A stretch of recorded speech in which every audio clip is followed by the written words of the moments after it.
Good evening and welcome to Ignite News on 6 at 6. It's Monday, August 4th, 2025. I'm Rihanna Nekram. Thanks for joining us. Here are the headlines. President Ali promises Region 10 to tackle the cost of living and create jobs. APNU promises New Amsterdam stronger national support and fair development if elected. GECOM says that buying votes or revealing how others have voted is a criminal offense. And Batavia village in Region 7 gets 24-hour electricity. President Irfan Ali says tackling the rising cost of living is a top priority.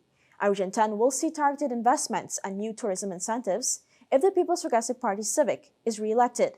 Speaking at the PPC rally in Wismar, Linden yesterday, Ali explained that inflation, fuel price volatility, and high global freight costs are key pressures, but stressed that his government is taking action. All of these issues are linked to one primary policy, and that primary policy is your poverty reduction strategy. And the People's Progressive Party, our government, we have a clearly defined poverty reduction strategy that will look at every one of these issues. Dr. Ali listed several interventions, removing over 200 taxes, zero-rating VAT on electricity and water, and offering free university education. He said the government is also investing in agriculture to boost local food production and reduce imports. Vice President Barry Jagdeo added that Region 10 has already seen over $18 billion spent on roads, creating more than 700 jobs. There will be more opportunities because when we start building the concrete drains, here in Linden and across the country, many more will get contracts.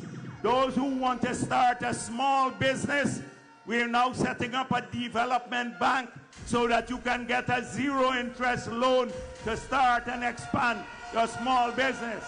More development is coming, including US $30 million to modernize the Linden Hospital and funding for young entrepreneurs through a new development bank.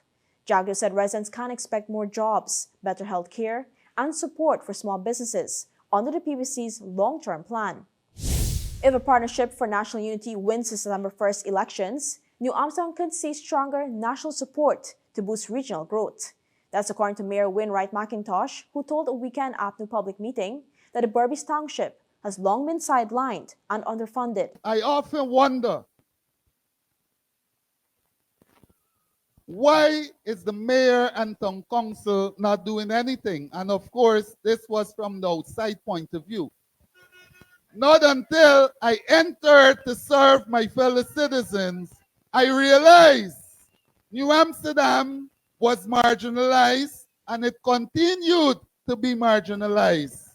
He said it wasn't until he took office that he fully understood the challenges. Earlier this year, the PPC government announced new annual subventions, $30 million for each NDC and $50 million for each municipality. Other revenue streams for local authority areas include rates and market rents. But while acknowledging the increase, McIntosh said the town still has to stretch limited resources. In New Amsterdam, we have taken steps to improve the lives and the livelihood of our citizens. Through the meager subventions over the years reminds us that efficiency spells making the best use of whatever little resources you have.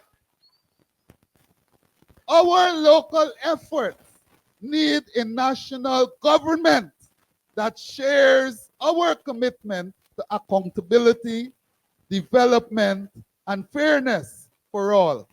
He also stressed the need for greater accountability, good governance, and additional government backing to improve services, fix drainage, support youth, and empower small businesses. With the September 1st elections approaching, the Ghana Elections Commission is warning voters and political actors to follow the law or face serious consequences. In a release today, GECOM said it's illegal to reveal how someone voted or try to influence others to do so. Sharing that information is a punishable offense. GECOM reminded the public that these actions violate the Representation of the People Act and could result in 6 months imprisonment and disqualification from future elections. It is also an offense to ask someone to show their ballot paper or disclose which party they voted for. and any attempt to offer money, gifts, or loans in exchange for votes is a criminal act. GECOM is urging all stakeholders to respect the electoral process and protect the principles of free, fair, and transparent elections. Two of Guyana's top business groups, the Georgetown Chamber of Commerce, GCCI, and the Private Sector Commission, PSC, are firmly rejecting a call by the Wind Party to boycott private companies. Wind leader and presidential hopeful Azin Mohammed made a call after three major banks cut ties with his party candidates.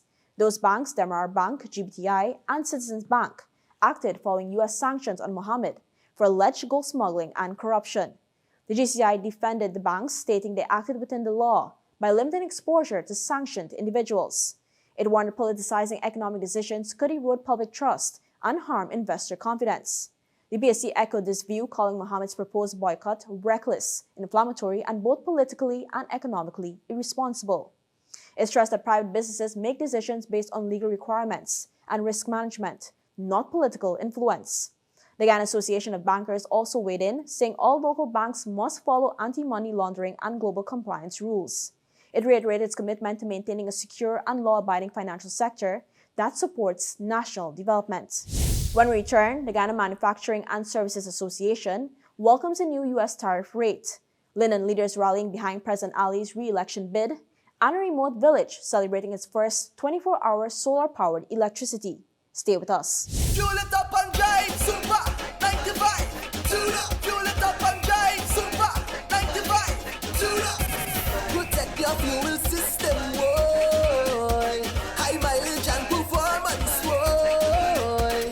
GECOM Super 95 gasoline gives you more reasons to drive and is available at 56 service stations nationwide. For affordable price, high performance, and high mileage, choose GECOM's Super 95 gasoline. Fuel it up and drive. Welcome back. The Ghana Manufacturing and Services Association applauds a significant U.S. tariff reduction on Guyanese exports. The Ghana Manufacturing and Services Association is applauding a major U.S. policy shift, one that slashes tariffs on Guyanese exports from 38% to 15%. In a statement, GMSA thanked the government of Ghana for its role in negotiations and said talks are still ongoing to secure even more favorable terms. The association pledged to continue advocating for local producers and service providers as it works with partners at home and abroad to grow market access. U.S. executive orders mark a major escalation in its global trade strategy. Canadian imports will face tariffs as high as 35%, while Thailand's duty has been reduced to 19%. Taiwan will see a 20% tariff with possible additional levies. Tariffs on some goods could go as high as 50%, but for Guyana, this reduction signals a trade win and a chance for local industries to expand. Several prominent voices in Linden have thrown their support behind President Irfan Ali, calling his leadership unmatched and transformative. At a packed PUC rally in Linden on Sunday, Dr. Shorter Murray, himself a candidate, told supporters the community has grown better and stronger under the president's first term. He said Dr. Ali has built bridges of progress across sectors, showing a genuine heart for Linden and his people. His sophistication in building is shown through making accessibility to houses of worship with proper roads, investing in religious organizations, stimulating cultural artistry with the One Guyana worship experience, connecting infrastructure between communities such as West Mahil to the Valley. Dr. Murray noted long-neglected communities like West Watuka and Ituni are now connected with lasting infrastructure. As a young man, he said it's easy to support another energetic, visionary leader.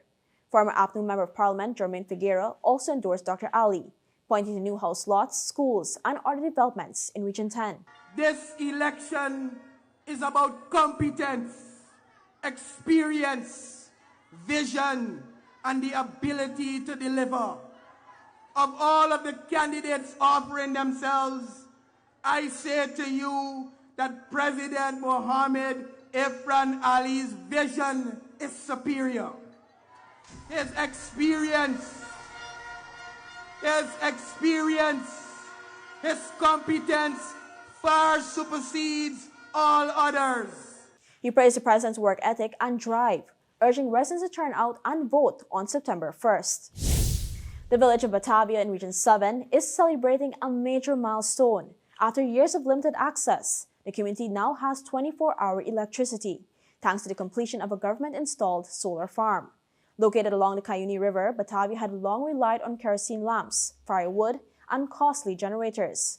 But with this new system funded under Ghana's low-carbon development strategy and installed by the Ghana Energy Agency, every wired home now receives renewable electricity free of cost. I see a great development, and I know that every resident here, they are so happy, right, to know that we get this solar farm. Everybody will get current. Some people, they really, depend on, the generator. For many in Batavia, the journey to light began with torchlights, then moved to small household solar kits. Now, the new solar grid is powering an entire village, and that's making a big difference for school children in particular. Before, we had to buy kero and light flambeau. And after then, we started using torchlight. And then, from then, we used to buy independent solar lights. And then eventually, we have this solar grid now, and it's very beneficial because, number one, it saves a lot of cost, right? You don't have to pay much. And we're trying our best to care our solar grid. And it is helpful for the small children where homework is concerned and where assignment is concerned. They now join dozens of indigenous communities across Ghana who have recently received electricity for the first time. The government's national push to strengthen early childhood education reached a new milestone today, as one nursery school in Region 1 officially opened its doors. The school is part of a broader initiative to build 54 new nursery schools across the country, aimed at ensuring more equitable access to foundational learning. The facility at Swan boasts modern classrooms, sanitation units, and a layout designed specifically for the needs of nursery-age children. We have built 54 brand new nursery schools. This is one of them. 13 new reconstructed nursery schools and 39 significantly extended nursery schools. And that will tell you not that our population is growing, but that we're bringing schools closer to where people are. We're bringing schools closer to children. I couldn't be happier. With a new school now commissioned, more than 50 children from surrounding indigenous and riverine communities are expected to benefit. Parents say they're hopeful that this investment will create long-term educational opportunities, while teachers welcome the chance to engage young learners in an environment built just for them. When we come back, new tools rolled out to tackle trafficking in persons. A Berbice school dominates the national tape ball finals, and India snatches a stunning test victory. Your business is built on hard work, vision, and the drive to succeed. At GBTI, we understand what it takes to grow. That's why we offer Grow, a small business service designed to help your business expand, adapt, and reach its full potential. From new opportunities to new milestones, we're here to support you every step of the way. Grow from GBTI. Progress starts here. You're watching Ignite News on 6 at 6. Thanks for staying with us. New tools are helping children and communities fight back against trafficking in persons. Ghana is stepping up the fight against human trafficking with a new set of tools launched by the Ministry of Human Services. Unveiled by the Counter-Trafficking in Persons Unit, CTIP, the tools are aimed at improving victim support, raising awareness, and boosting community action. New resources include a victim protection guide, a simplified version of the CTIP Act, and a child-friendly storybook for ages 7 to 16. The unit also launched QR codes to make it easier for the public to report trafficking. Human Services Minister Dr. Vinya Prasad said the tools will help children understand the risk and make key information easier to access. She also read an excerpt from the new handbook. Soon Raul was spending all his time on the corner delivering packages, and he also started to help John and his gang weigh and package. Guess what was in the package? Drugs. See? Yeah. Raul's grandmother, Miss Mabel, grew more and more worried. Ghana has held a Tier 1 ranking in U.S. State Department's Trafficking in Persons report for 8 straight years. According to U.S. Embassy officials, that's a reflection of strong leadership and continued investment in prevention and protection. Political and economic counselor at the U.S. Embassy, Russell Zalesniak, commended the government's efforts. I have worked in many countries across every continent on this planet except for Antarctica, and we've never had a partner, at least in my personal experience, that has been so proactive as Guyana in terms of seeing a problem and knowing that as your economy grows, this problem will grow with it, and taking a proactive stance in order to prevent it from becoming a problem before it does. To date, the CTIP unit has helped more than 2,000 victims of trafficking and trained over 5,000 frontline workers. In sports, Cropper Primary School has been crowned the champions of champions at the Future Warriors T-ball tournament after dominating the national finals at the National Stadium in Providence. The Berbice-based school outplayed fellow county champions Grove Primary from Demerara and CV News from Essequibo, winning both matches in convincing fashion. In their opener, Cropper piled on 117 runs without loss, thanks to a blistering 66 not out from Jaden Garner in just 22 balls. Annie Fajalal supported with 37 not out. CV News replied with just 53 for 4. Cropper School's Elsie Paul did the damage with 3 wickets for 6 runs. Against Grove Primary, Fajalal returned with 48 runs, and Tejpal Prasad added a quick 24, taking Cropper to 93 for 3. Grove couldn't match the total. The tournament also saw a strong performance from CV News, who scored 122 without loss against Grove, but it wasn't enough to reach the top. Now, as champions, Cropper Primary will face off against the Ghana Amazon Warriors in a special CPL exhibition match this September.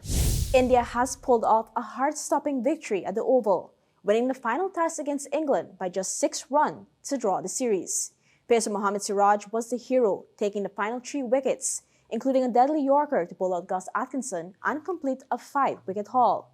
England, once cruising at 301 for 3, collapsed spectacularly, losing 7 wickets for just 66 runs. Chris Wokes walked in with 1 arm in a sling and 17 runs still needed. Atkinson even hit a 6 to raise hopes, but Siraj's magic ended the chase.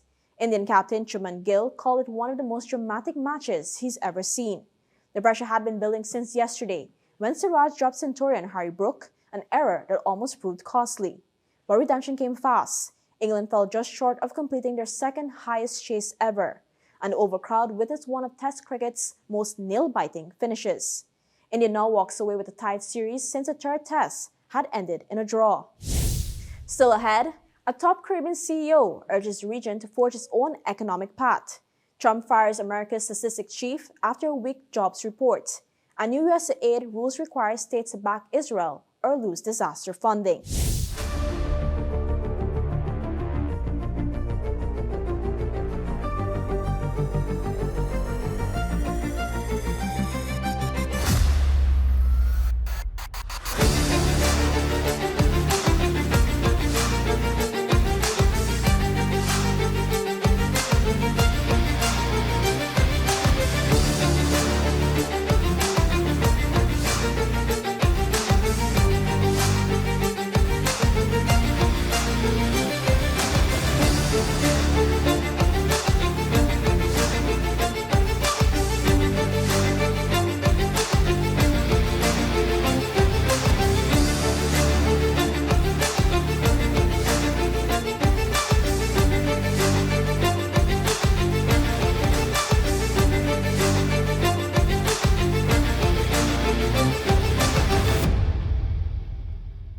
Welcome back. In the Caribbean, a leading Jamaican executive is challenging the region to rethink its approach to trade and growth. Pan Jamaica Group Vice Chairman and CEO Jeffrey Hall is calling on Caribbean nations to chart their own economic course, warning against blindly copying policies from wealthier countries. Speaking at the Caribbean Investment Forum in Montego Bay last week, Hall said so-called best practices from richer nations could actually hold the region back. He pointed to global trade hubs like Singapore, Dubai, and Rotterdam, where trade often exceeds 200% of GDP, as models of what's possible through low or zero tariffs and open trade. In contrast, Jamaica's trade share sits at just 73%, and Hall warned that increasing tariffs in response to trade deficits could be a costly mistake. He argued a smart long-term commitment to free trade is critical if the Caribbean hopes to become a competitive logistics hub. Hall, who is also a banana farmer, added countries relying heavily on agriculture ought to remain among the world's poorest, highlighting the urgent need for economic diversification. In international news, President Donald Trump has fired the head of the Bureau of Labor Statistics, Erica McIntyre, after a weak U.S. jobs report and major data revisions sparked White House accusations without evidence of manipulation. Trump announced the firing on Truth Social, claiming the Biden appointee had faked the numbers and vowed to install someone more competent. U.S. jobs reports published on Friday showed just 73,000 jobs created in July, with net revisions erasing 258,000 jobs from May and June estimates, sending the S&P 500 tumbling 1.6%, its worst day in over 2 months. Critics warn Trump's move politicized trusted economic institutions. Former officials say the credibility of U.S. data is at stake, especially as the Bureau struggles with declining response rates and reduced staffing. Still in the U.S., the Trump administration is now requiring U.S. states and cities to certify they won't boycott Israeli companies if they want federal disaster preparedness funds. The policy, announced in grant notices from FEMA, ties eligibility for at least $1.9 billion in aid, including money for emergency equipment and salaries, to compliance with pro-Israel terms. To qualify, states must agree not to sever commercial ties with Israeli firms.